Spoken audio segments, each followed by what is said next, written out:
Job chapter 5. Manawagan ka, Job, may makikinig ba sa'yo? Sino sa mga banal ang lalapitan mo? Pagiging mainitin ang ulo ang papatay sa walang utak. Selos ang tatapos sa buhay ng mahina ang ulo. Nakita kong sagana na siya sa buhay niya. Sinumpa ko agad ang bahay kung saan siya nakatira. Hindi magiging safe ang mga anak niya. Matatalo sila kung may magdemanda. Walang magliligtas sa kanila. Kakainin ng mga gutom ang harvest niya, pati yung butil mula sa halamang matitinik, pagnanasaan ng mga uhaw ang kayamanan niya. Hindi sa lupa nang galing ang masama. Ang kaguluhan di tumutubo mula sa lupa. Laging may gulo sa buhay ng tao, gaya ng pataas na siklab ng apoy. Pero kung ako sa iyo, sa Diyos ako lalapit, sa Kanya ako dadaing. Ang galing ng mga gawa niya, di maintindihan. Mga magagandang bagay, di mabilang-bilang. Nagpapaulan siya sa lupa, dinidiligan ang bukid. Tinataas niya ang mabababa, pinapasaya ang mga nagluluksa. Sinisira niya ang plano ng masasamang tao para di sila magtagumpay.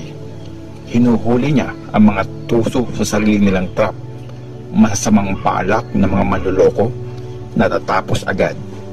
Gumagalaw sila na parang nasa dilim. Kahit tirik ang araw, nangangapa sa daan sa tanghaling tapat na parang gabi. Pero nililigtas niya sa kapahamakan ang mahihirap na inaapi ng may kapangyarihan. Binibigyan niya ng pag-asa ang mga dukha at pinapatahimik niya ang masasama. Kaya naman blessed ang taong dinidisiplina ng Diyos. Huwag mong tanggihan pagtutuwid ng Diyos na makapangyarihan sa lahat. Pag sinugatan niya, Kanyang gagamutin. Pag sinaktan ka, papagalingin. Kung madalas kang nalalagay sa kaguluhan, mas madaming beses ka namang ililigtas sa kapahamakan. Di Kanya hahayaang mamatay sa tagutom, at ililigtas niya ang buhay mo pag may gera. Ipoprotect ka niya sa dilang naninira. Di ka matatakot pag dumating ang panganib na nagbabanta. Tatawanan mo ang gulo at gutom. Di ka matatakot sa mabangis na hayop. Sa bukid na tinataniman mo, walang batong magiging sagabal sa iyo. Pati mga mabangis na hayop di manggugulo. Sigurado kang safe sa bahay mo. Pag chinek mo ang mga alaga mo, sila'y kumpleto. Sigurado ding mga anak mo ay dadami. Kasing dami ng damo sa lupa ang iyong magiging lahi. Mamamatay ka ng matanda na, gaya ng butil, sa tamang panahon ka mamamayapa. Inalam namin ito ng mabuti. Totoo ito. Makinig ka para malaman mo sa sarili mo.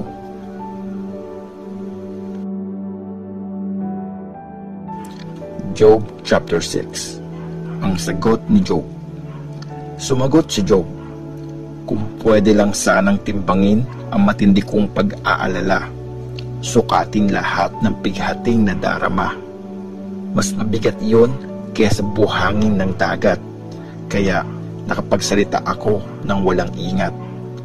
Ang mga pana ng Diyos na makapangyarihan sa lahat ay tumama sa akin. Nilalaso nito ang buong pagkatao ko. Ang pagsindak ng Diyos nakahanda laban sa akin. Nag-iingay ba ang donkey pag may kinakaing damo? O ang baka pag may nginunguya? Nakakain ba ang pagkaing walang lasa, walang asin, o may lasa ba ang puti ng itlog? Di ko kayang kumain ng ganyan. Parang pagkain nakakasuka para sa akin. Sana pagbigyan na ako at ibigay na ng Diyos ang hiling ko. Gustuhin na sana akong durugin ng Diyos. Putulin ng kamay niya ang buhay ko. Matutuwa ako pag nangyari yon. Magsasaya ako kahit di tumitigil ang sakit. Kasi di ako sumuway sa mga sinabi ng banal na Diyos. Wala na akong lakas na maghintay pa. Bakit pa ako magtitiis? May bukas pa ba? Kasing lakas ba ako ng bato? Bronze ba ang katawan ko? Sa totoo lang, di ko na kayang tulungan ang sarili ko. Wala na rin akong malapitang iba. Ang hindi gumagawa ng mabuti sa kaibigan, tumatalikod sa Diyos na makapangyarihan sa lahat. Yung mga kaibigan ko, di maaasahan, parang batis na natutuyo pag di umuulan. Natatabunan ng yelo ang mga balak nila. Natatakpan sila ng makapal na ulap. Pag tag-init, nawawala sila. Sa init, natutuyo sila. Lumilihis sa daan para maghanap ng maiinom ang mga naglalakbay, naliligaw sa kawalan at namamatay. Nakatanaw ang mga bumabiyahing taga-Tema. Umaasa naman ang mga galing sa Sheba. Napahiya sila dahil kumpiyansa sila. Umasa silang may makukuha doon. Wala naman pala. Naging ganon kayo sa akin. Nakita nyo ang paghihirap ko at natakot kayo. Sinabi ko bang regaluhan nyo ako? Hiningi ko bang manuhol kayo? O di kaya iligtas ako sa kaaway ko? O tubusin nyo ako sa kamay ng aapi? Turuan nyo ako para manahimik ako. Ipaintindi nyo sa akin kung anong pagkakamali ko. Yung mga salitang totoo, dapat pakinggan. Pero yung mga sinasabi nyo, malayo sa katotohanan. Palagay nyo, walang kwenta ang mga sinasabi ko? Pero bakit nyo pa sinasagot ang mga ito? Pagpupustahan nyo nga ang isang ulila, pati sarili nyong kaibigan, itataya. Pero ngayon, tingnan nyo ako sa mata. Di ako magsisinungaling. Please, huwag kayong maging unfair. Tigilan nyo na yan. Makita nyo sanang wala akong kasalanan. May sinabi ba akong kasinungalingan? Yung paghihirap ko ba, di ko nararamdaman? Job chapter 7. Ang reklamo ni Job sa Diyos. Ang buhay ng tao, sobrang hirap na parang training ng sundalo. Sa araw-araw, parang manggagawa na mabigat ang trabaho. Para siyang alipin na naghahanap ng masisulungan at parang trabahador na nag-aabang ng sweldo. Ganon din sa akin. Paglipas ng mga buwan, walang kwenta ang buhay ko. Gabi-gabi na lang nahihirapan ako. Tuwing hihiga ako para matulog, tinatanong ko, bakit ang tagal ng umaga? Ang haba pa ng gabi. Di mapakali sa higaan hanggang magmadaling araw na. Madumi at inuuod ang buong katawan ko. Nagsusugat ang balat ko at may nanang lumalabas dito. Maikli lang ang buhay ko at matatapos ito ng walang pag-asa sa sobrang bilis nito. Huwag kalimutang ang buhay ko ay para lang hininga. Di na ako makakaramdam ng saya. Ang matang nakatingin sa akin, di na ulit ako makikita. Hahanapin mo ako, pero wala na ako. Gaya ng ulap na unti-unting nawawala, ganon din ang taong bumaba sa mundo ng mga patay. Di na muling makikita. Hindi na siya makakabalik sa bahay niya. Malilimutan na rin siya ng mga nakakakilala sa kanya. Kaya hindi ko pipigilan ang bibig ko. Sasabihin ko ang sama ng loob ko. Magrereklamo ako sa pait na nararamdaman ko. Dagat ba ako o halimaw ng dagat? Para bantayan ako ng ganito. Pag sinabi kong komportable ako sa kama, mahihiga ng konti sa sofa para guminhawa. Saka mo naman ako tatakutin sa panaginip at sisindakin ng bangungot para piliin ko na lang na magbigti at mamatay kaysa maging kalansay. Ayoko nang mabuhay. Di naman ako mabubuhay forever. Pabayaan mo na ako. Konting hininga na lang naman, mamamatay na ako. Ano ba ang tao at importante siya sa iyo?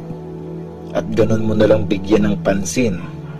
Chinecheck mo pa tuwing umaga. Tinetest maya't maya.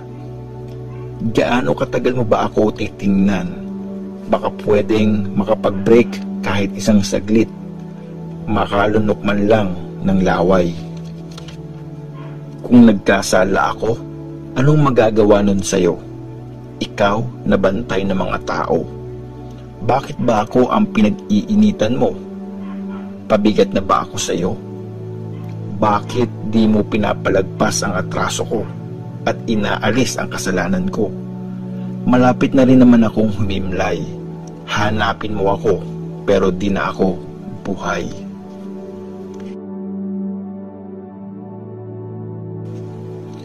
Job chapter 8. Sumagot si Bildad na taga Shuwa, hanggang kailan ka magsasalita ng ganyan? Mga salita mo, maingay lang na parang malakas na hangin. Hindi ba tama mag-judge ang Diyos? Ang tama ba ay binabaluktot ng Diyos na makapangyarihan sa lahat? Kung nagkasala ang mga anak mo sa Diyos, pinarusahan niya sila ayon sa deserve nilang parusa. Kung mag-pray ka at magmakaawa sa Diyos na makapangyarihan sa lahat, kung mabuti at honest ka, siguradong babantayan ka niya. Ibabalik ka niya sa dati mong mabuting kalagayan. Malit na bagay lang ang mga nawala sa iyo. Sa huli, mas madami pa sa dati ang magiging iyo. Tumingin ka, please, sa nakaraan. Itanong sa mga ancestors ang natuklasang kaalaman. Maiksi lang ang buhay natin at konti lang ang ating nalalaman. Oras natin dito sa lupa, parang anino lang na dumaan. Hayaan mong turuan nila tayo at sabihan. Ipaalam sa atin ang kanilang nalalaman. Tutubo ba ang tambo sa lupang hindi matubig? Kung walang tubig, lalago ba ang talahib?